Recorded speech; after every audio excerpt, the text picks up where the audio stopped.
Bonjour les amis, connaissez-vous l'origine de la crèche de Noël?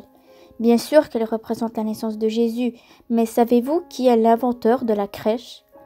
Laissez-nous vous raconter l'histoire de la première crèche dans une église. Pour commencer, la crèche représente la naissance de Jésus dans une grotte à Bethléem. Les grottes de cette région servaient d'étables pour abriter les animaux. Donc, il y avait sûrement un bœuf quand Marie rentre avec Joseph dans l'étable pour accoucher de Jésus.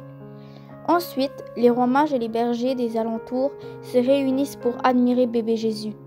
La crèche de Noël est née ce soir-là. Le mot crèche signifie mangeoire pour les animaux. En 1223, à Greccio, un petit village en Italie, Saint François d'Assise, revenant de Rome, s'arrête dans le village de son ami Giovanni. Quand il aperçoit les grottes près du village, il se souvient de son voyage à Bethléem et surtout de sa visite aux grottes où Jésus est né. Il se souvient aussi des scènes de mosaïque qui représentent la naissance de Jésus dans la basilique de Sainte-Marie majeure à Rome. 15 jours avant Noël, il demande l'aide à son ami Giovanni pour installer la première crèche de l'histoire. Ils installent une grotte et une mangeoire et ils amènent un bœuf et un âne. Ils créent une crèche vivante faite avec de vraies personnes déguisées. Dans la nuit du 24 décembre, autour de cette scène, se réunissent frères, hommes et femmes de la région, amenant des fleurs et des flambeaux.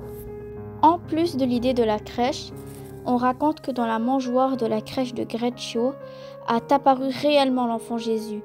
Saint François a été vu cette nuit-là en train d'embrasser tendrement l'enfant Jésus dans la mangeoire. Les gens retournèrent chez eux profondément touchés.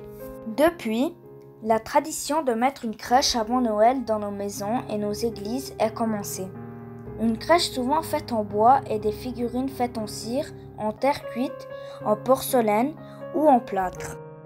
Les figurines de Marie et Joseph en prière devant l'enfant Jésus, entourés de l'âne, le bœuf et l'ange. Les bergers et les rois mages sont tournés vers la crèche.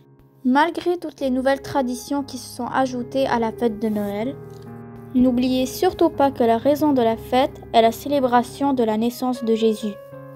Pour terminer, nous vous souhaitons un joyeux Noël à tous. Que l'amour et la foi restent dans vos cœurs pour l'éternité. Abonnez-vous pour plus de vidéos. À bientôt!